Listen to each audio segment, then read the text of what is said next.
英語聞き流しリスニング、英語テキストと MP3 音声ダウンロードは、ホームページからご利用いただけます。88thpp.com、88thpp.com。 Chapter 13. The INN of the Red Lobster. Cat and Fox and Marionette walked and walked and walked. At last, toward evening, dead tired, they came to the Inn of the Red Lobster. "Let us stop here a while," said the Fox, "to eat a bite and rest for a few hours. At midnight we'll start out again, for at dawn tomorrow we must be at the Field of Wonders." They went into the inn and all three sat down at the same table. However, not one of them was very hungry. The poor cat felt very weak, and he was able to eat only 35 mullets with tomato sauce and 4 portions of tripe with cheese. Moreover, as he was so in need of strength, he had to have 4 more helpings of butter and cheese. The fox, after a great deal of coaxing, tried his best to eat a little. The doctor had put him on a diet, and he had to be satisfied with a small hare dressed with a dozen young and tender spring chickens. After the hare, he ordered some partridges, a few pheasants, a couple of rabbits, and a dozen frogs and lizards. That was all. He felt ill, he said, and could not eat another bite. Pinocchio ate least of all. He asked for a bite of bread and a few nuts and then hardly touched them. The poor fellow, with his mind on the Field of Wonders, was suffering from a gold piece indigestion. Supper over, the fox said to the innkeeper, "Give us 2 good rooms, one for Mr. Pinocchio and the other for me and my friend. Before starting out, we'll take a little nap. Remember to call us at midnight sharp, for we must continue on our journey." "Yes, sir," answered the innkeeper, winking in a knowing way at the fox and the cat, as if to say, "I understand." As soon as Pinocchio was in bed, he fell fast asleep and began to dream. He dreamed he was in the middle of a field. The field was full of vines heavy with grapes. The grapes were no other than gold coins which tinkled merrily as they swayed in the wind. They seemed to say, "Let him who wants us take us." Just as Pinocchio stretched out his hand to take a handful of them, he was awakened by 3 loud knocks at the door. It was the innkeeper who had come to tell him that midnight had struck. "Are my friends ready?" the marionette asked him. "Indeed, yes. They went 2 hours ago." "Why in such a hurry?" "Unfortunately, the cat received a telegram which said that his firstborn was suffering from chilblains and was on the point of death. He could not even wait to say goodbye to you." "Did they pay for the supper?" "How could they do such a thing? Being people of great refinement, they did not want to offend you so deeply as not to allow you the honor of paying the bill." "Too bad. That offense would have been more than pleasing to me," said Pinocchio, scratching his head. "Where did my good friends say they would wait for me?" he added. "At the Field of Wonders, at sunrise tomorrow morning." Pinocchio paid a gold piece for the 3 suppers and started on his way toward the field that was to make him a rich man. He walked on, not knowing where he was going, for it was dark, so dark that not a thing was visible. Round about him not a leaf stirred. A few bats skimmed his nose now and again and scared him half to death.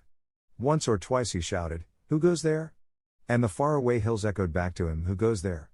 Who goes there? Who goes?" As he walked, Pinocchio noticed a tiny insect glimmering on the trunk of a tree, a small being that glowed with a pale, soft light.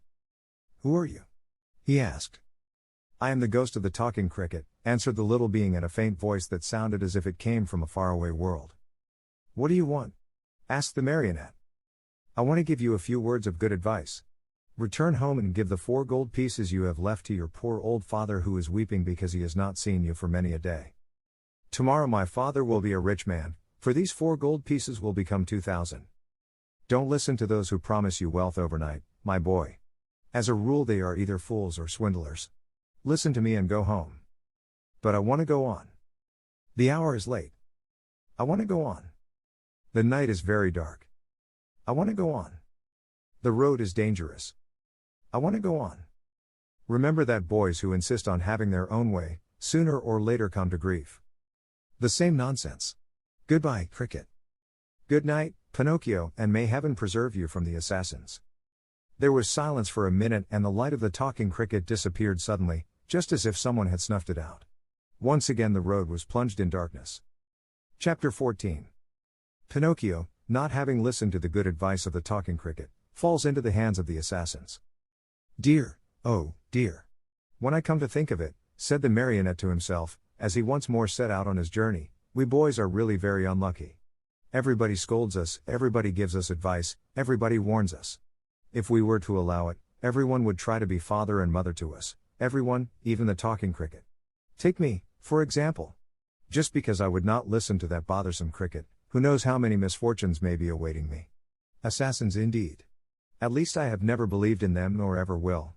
To speak sensibly, I think assassins have been invented by fathers and mothers to frighten children who want to run away at night. And then, even if I were to meet them on the road, what matter? I'll just run up to them, and say, "Well, signori, what do you want? Remember that you can't fool with me. Run along and mind your business." At such a speech, I can almost see those poor fellows running like the wind. But in case they don't run away, I can always run myself. Pinocchio was not given time to argue any longer, for he thought he heard a slight rustle among the leaves behind him. He turned to look, and behold, there in the darkness stood two big black shadows, wrapped from head to foot in black sacks. The two figures leapt toward him as softly as if they were ghosts. "Here they come," Pinocchio said to himself, and, not knowing where to hide the gold pieces, he stuck all four of them under his tongue. He tried to run away, but hardly had he taken a step, when he felt his arms grasped and heard two horrible, deep voices say to him, "Your money or your life." On account of the gold pieces in his mouth, Pinocchio could not say a word, so he tried with head and hands and body to show, as best he could, that he was only a poor marionette without a penny in his pocket. "Come, come, less nonsense, and out with your money," cried the two thieves in threatening voices. Once more, Pinocchio's head and hands said, "I haven't a penny." "Out with that money or you're a dead man," said the taller of the two assassins. "Dead man," repeated the other. "And after having killed you, we will kill your father also." "Your father also?" "No, no, no, not my father," cried Pinocchio, wild with terror, but as he screamed, the gold pieces tinkled together in his mouth. "Ah, you rascal! So that's the game. You have the money hidden under your tongue. Out with it." But Pinocchio was as stubborn as ever. "Are you deaf? Wait, young man, we'll get it from you in a twinkling." One of them grabbed the marionette by the nose and the other by the chin, and they pulled him unmercifully from side to side in order to make him open his mouth. All was of no use. The marionette's lips might have been nailed together. They would not open. In desperation, the smaller of the two assassins pulled out a long knife from his pocket, and tried to pry Pinocchio's mouth open with it. Quick as a flash, the marionette sank his teeth deep into the assassin's hand, bit it off and spat it out. Fancy his surprise when he saw that it was not a hand, but a cat's paw. Encouraged by this first victory, he freed himself from the claws of his assailers and, leaping over the bushes along the road, ran swiftly across the fields. His pursuers were after him at once, like two dogs chasing a hare. After running 7 miles or so, Pinocchio was well nigh exhausted. Seeing himself lost, he climbed up a giant pine tree and sat there to see what he could see. The assassins tried to climb also, but they slipped and fell. Far from giving up the chase, this only spurred them on. They gathered a bundle of wood, piled it up at the foot of the pine, and set fire to it. In a twinkling the tree began to sputter and burn like a candle blown by the wind. Pinocchio saw the flames climb higher and higher. Not wishing to end his days as a roasted marionette, he jumped quickly to the ground and off he went, the assassins close to him as before. Dawn was breaking when, without any warning whatsoever, Pinocchio found his path barred by a deep pool full of water the color of muddy coffee. What was there to do? With a 1, 2, 3. He jumped clear across it. The assassins jumped also, but not having measured their distance well, splash! They fell right into the middle of the pool. Pinocchio, who heard the splash and felt it, too, cried out, laughing, but never stopping in his race. "A pleasant bath to you, signori." He thought they must surely be drowned and turned his head to see. But there were the two somber figures still following him, though their black sacks were drenched and dripping with water. Chapter 15. The assassins chase Pinocchio, catch him, and hang him to the branch of a giant oak tree. As he ran, the marionette felt more and more certain that he would have to give himself up into the hands of his pursuers.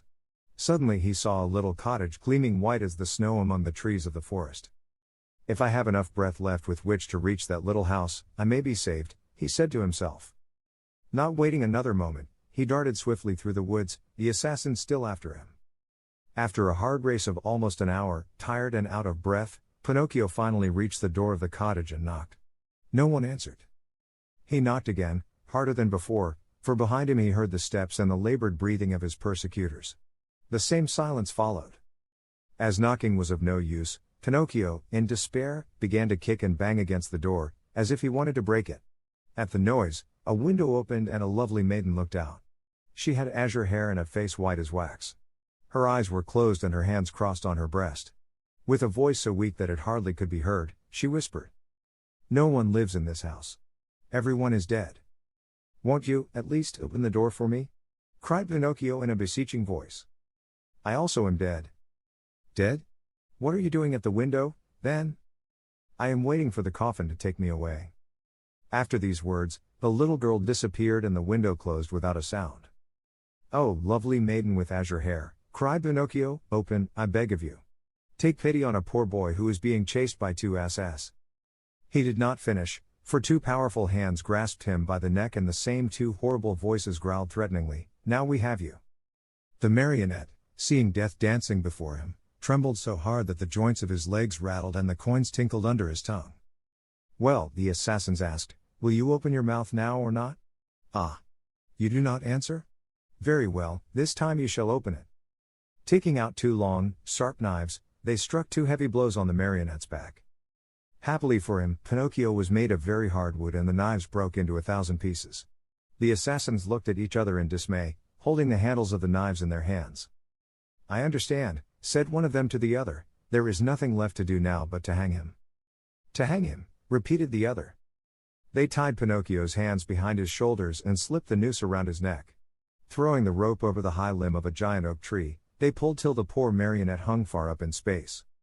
Satisfied with their work, they sat on the grass waiting for Pinocchio to give his last gasp.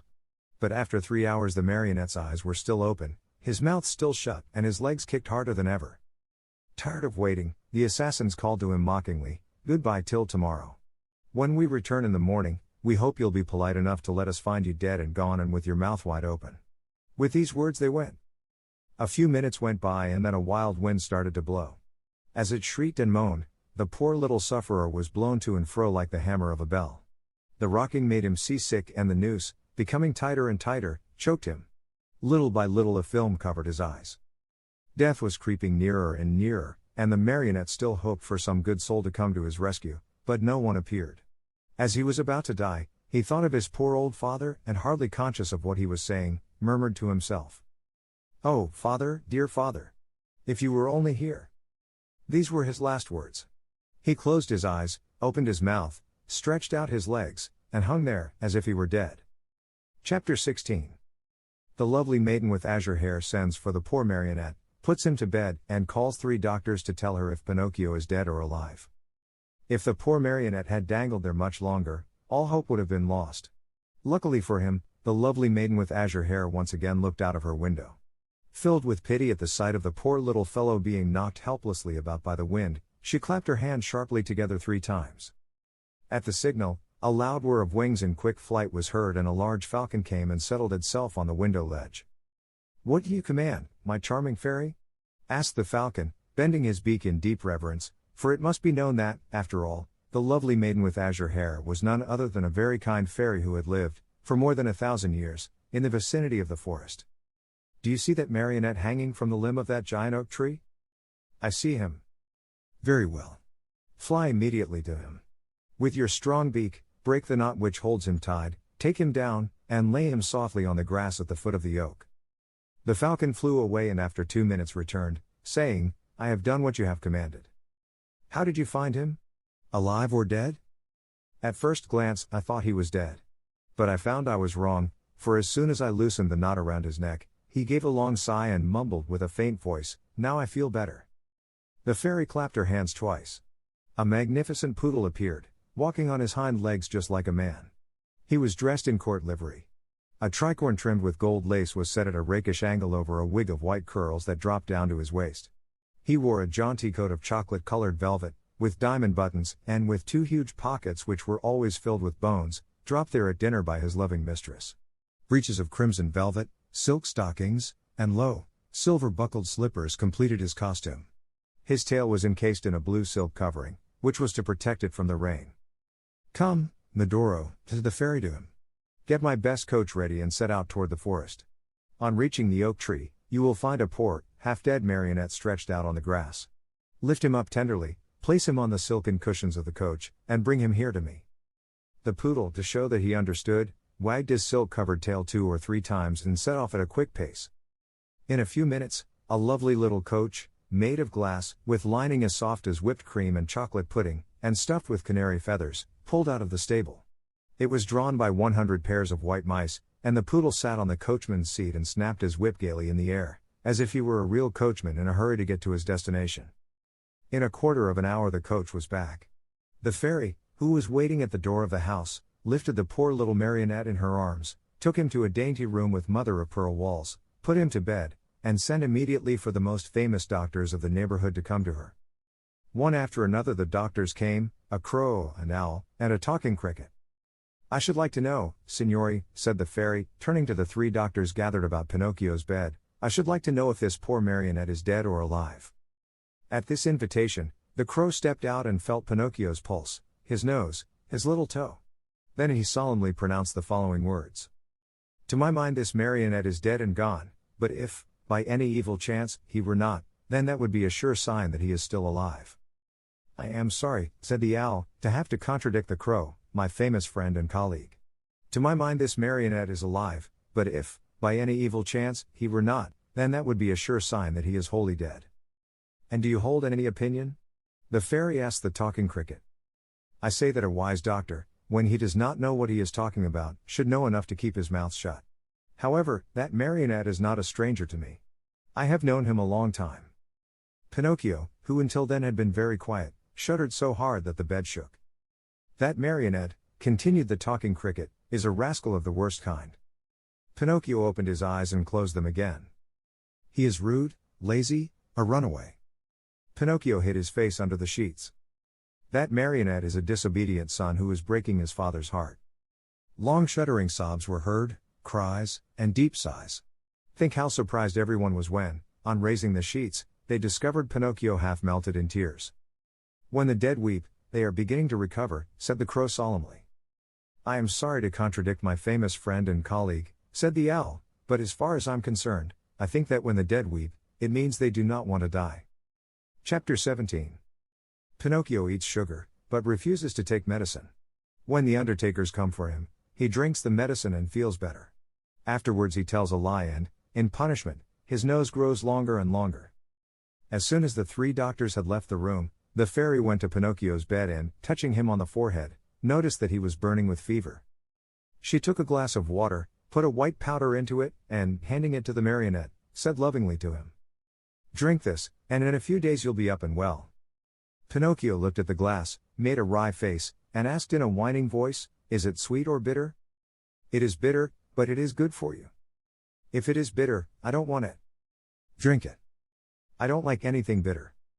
"Drink it and I'll give you a lump of sugar to take the bitter taste from your mouth." "Where's the sugar?" "Here it is," said the fairy, taking a lump from a golden sugar bowl. "I want the sugar first, then I'll drink the bitter water." "Do you promise?" "Yes." The fairy gave him the sugar and Pinocchio, after chewing and swallowing it in a twinkling, said, smacking his lips, "If only sugar were medicine. I should take it every day.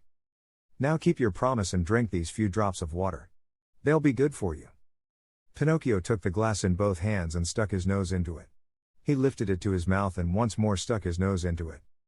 "It is too bitter, much too bitter. I can't drink it." "How do you know, when you haven't even tasted it?" "I can imagine it. I smell it. I want another lump of sugar, then I'll drink it." The fairy, with all the patience of a good mother, gave him more sugar and again handed him the glass. "I can't drink it like that," the marionette said, making more wry faces. "Why?" "Because that feather pillow on my feet bothers me." The fairy took away the pillow. "It's no use. I can't drink it even now." "What's the matter now?" "I don't like the way the door looks. It's half open." The fairy closed the door. "I won't drink it," cried Pinocchio, bursting out crying. "I won't drink this awful water. I won't. I won't. No, no, no, no. My boy, you'll be sorry." "I don't care." "You are very sick." "I don't care." "In a few hours the fever will take you far away to another world." "I don't care." "Aren't you afraid of death?" "Not a bit. I'd rather die than drink that awful medicine." At that moment, the door of the room flew open and in came 4 rabbits as black as ink, carrying a small black coffin on their shoulders. "What do you want from me?" asked Pinocchio. "We have come for you," said the largest rabbit. "For me? But I'm not dead yet." "No, not dead yet, but you will be in a few moments since you have refused to take the medicine which would have made you well." "Oh, fairy, my fairy," the marionette cried out, "give me that glass. Quick, please. I don't want to die." "No, no, not yet, not yet." And holding the glass with his 2 hands, he swallowed the medicine at one gulp. "Well," said the 4 rabbits, "this time we have made the trip for nothing." And turning on their heels, they marched solemnly out of the room, carrying their little black coffin and muttering and grumbling between their teeth. In a twinkling, Pinocchio felt fine. With one leap he was out of bed and into his clothes. The fairy, seeing him run and jump around the room gay as a bird on wing, said to him, "My medicine was good for you, after all, wasn't it?" "Good indeed. It has given me new life." "Why, then, did I have to beg you so hard to make you drink it? I'm a boy, you see, and all boys hate medicine more than they do sickness. What a shame. Boys ought to know, after all, that medicine, taken in time, can save them from much pain and even from death. Next time I won't have to be begged so hard. I'll remember those black rabbits with the black coffin on their shoulders and I'll take the glass and poof. Down it will go. Come here now and tell me how it came about that you found yourself in the hands of the assassins." "It happened that Fire Eater gave me 5 gold pieces to give to my father, but on the way, I met a fox and a cat, who asked me, 'Do you want the 5 pieces to become 2,000? And I said, 'Yes.' And they said, 'Come with us to the Field of Wonders.' And I said, 'Let's go.' Then they said, 'Let us stop at the Inn of the Red Lobster for dinner and after midnight we'll set out again.' We ate and went to sleep. When I awoke they were gone and I started out in the darkness all alone. On the road I met 2 assassins dressed in black coal sacks, who said to me, 'Your money or your life.' And I said, 'I haven't any money,' for, you see, I had put the money under my tongue. One of them tried to put his hand in my mouth and I bit it off and spat it out, but it wasn't a hand, it was a cat's paw. And they ran after me and I ran and ran, till at last they caught me and tied my neck with a rope and hanged me to a tree, saying, 'Tomorrow we'll come back for you and you'll be dead and your mouth will be open, and then we'll take the gold pieces that you have hidden under your tongue.'" "Where are the gold pieces now?" the fairy asked. "I lost them," answered Pinocchio, but he told a lie, for he had them in his pocket. As he spoke, his nose, long though it was, became at least 2 inches longer. "And where did you lose them?" "In the wood nearby." At this second lie, his nose grew a few more inches. "If you lost them in the nearby wood," said the fairy, "we'll look for them and find them, for everything that is lost there is always found." "Ah, now I remember," replied the marionette, becoming more and more confused. "I did not lose the gold pieces, but I swallowed them when I drank the medicine." At this third lie, his nose became longer than ever, so long that he could not even turn around. If he turned to the right, he knocked it against the bed or into the window panes. If he turned to the left, he struck the walls or the door. If he raised it a bit, he almost put the fairy's eyes out. The fairy sat looking at him and laughing. "Why do you laugh?" the marionette asked her, worried now at the sight of his growing nose. "I am laughing at your lies." "How do you know I am lying?" "Lies, my boy, are known in a moment. There are 2 kinds of lies, lies with short legs and lies with long noses. Yours, just now, happen to have long noses." Pinocchio, not knowing where to hide his shame, tried to escape from the room, but his nose had become so long that he could not get it out of the door. Chapter 18. Pinocchio finds the fox and the cat again, and goes with them to sow the gold pieces in the Field of Wonders. Crying as if his heart would break, the marionette mourned for hours over the length of his nose. No matter how he tried, it would not go through the door. The fairy showed no pity toward him, as she was trying to teach him a good lesson, so that he would stop telling lies, the worst habit any boy may acquire. But when she saw him, pale with fright and with his eyes half out of his head from terror, she began to feel sorry for him and clapped her hands together. 1,000 woodpeckers flew in through the window and settled themselves on Pinocchio's nose. They pecked and pecked so hard at that enormous nose that in a few moments, it was the same size as before. "How good you are, my fairy," said Pinocchio, drying his eyes, "and how much I love you." "I love you, too," answered the fairy, "and if you wish to stay with me, you may be my little brother and I'll be your good little sister." "I should like to stay, but what about my poor father?" "I have thought of everything. Your father has been sent for and before night he will be here." "Really?" cried Pinocchio joyfully. Then, my good fairy, if you are willing, I should like to go to meet him. I cannot wait to kiss that dear old man, who has suffered so much for my sake. Surely, go ahead, but be careful not to lose your way. Take the wood path and you'll surely meet him. Pinocchio set out, and as soon as he found himself in the wood, he ran like a hare.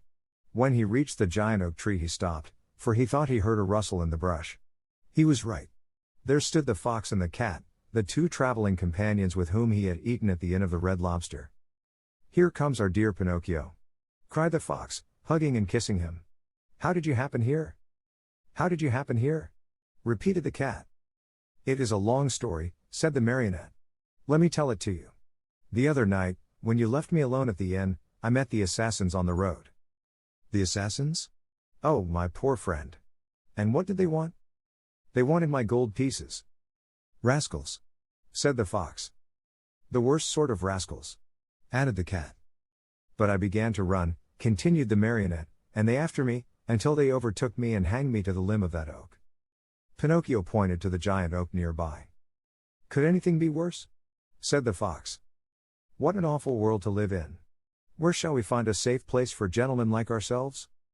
As the fox talked thus, Pinocchio noticed that the cat carried his right paw in a sling. "What happened to your paw?"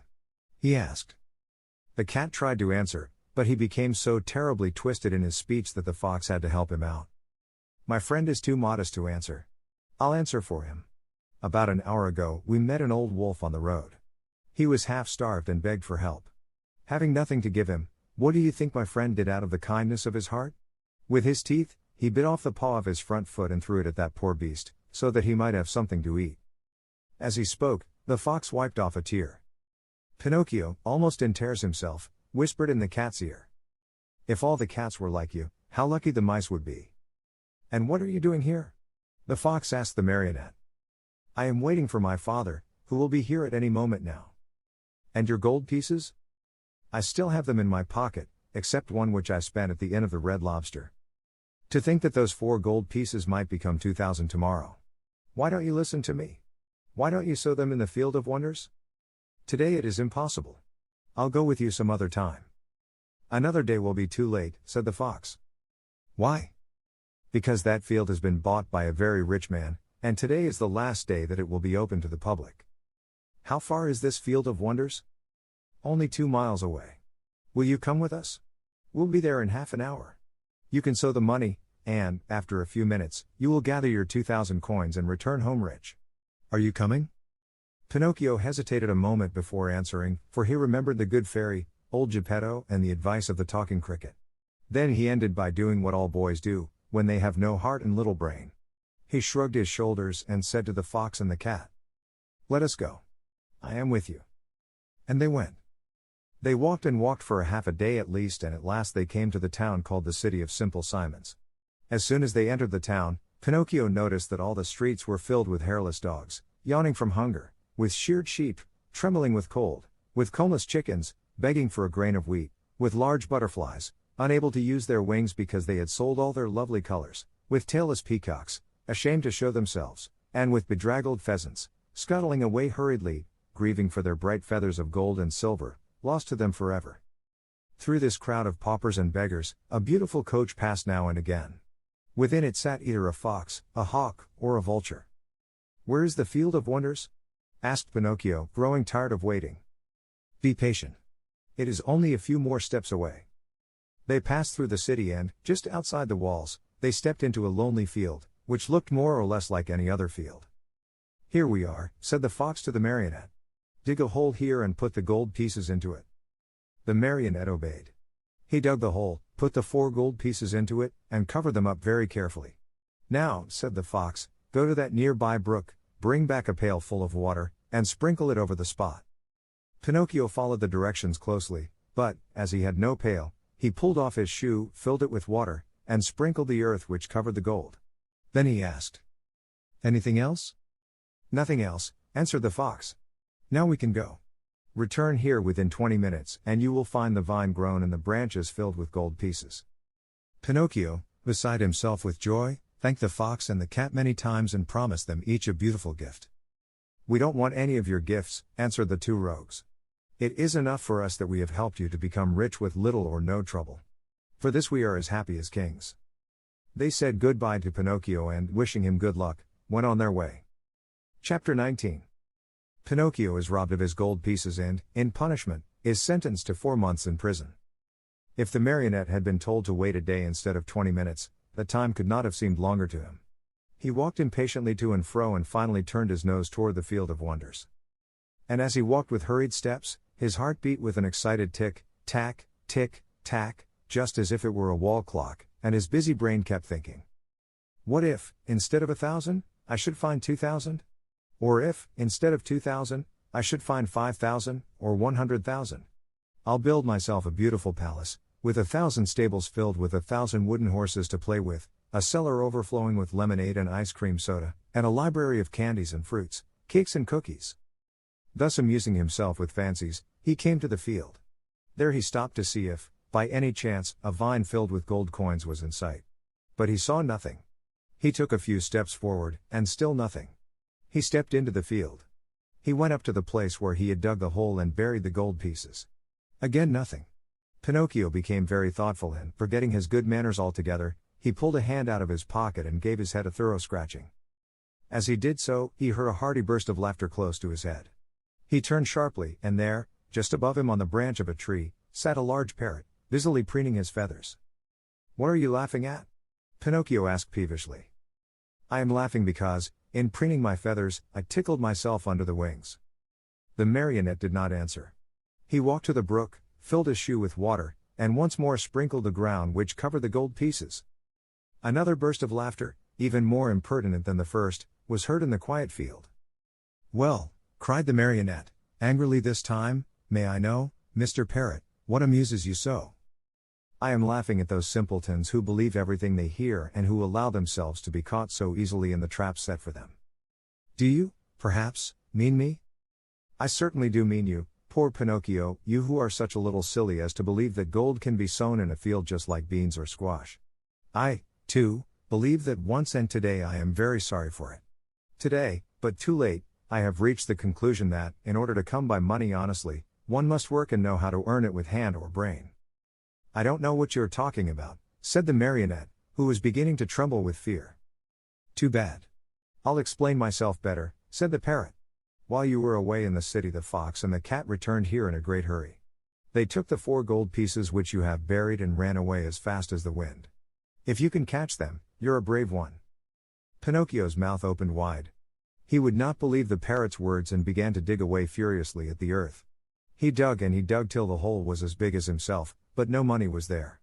Every penny was gone. In desperation, he ran to the city and went straight to the courthouse to report the robbery to the magistrate. The judge was a monkey, a large gorilla venerable with age. A flowing white beard covered his chest and he wore gold-rimmed spectacles from which the glasses had dropped out. The reason for wearing these, he said, was that his eyes had been weakened by the work of many years. Pinocchio, standing before him, told his pitiful tale, word by word. He gave the names and the descriptions of the robbers and begged for justice. The judge listened to him with great patience. A kind look shone in his eyes. He became very much interested in the story, he felt moved, he almost wept. When the marionette had no more to say, the judge put out his hand and rang a bell.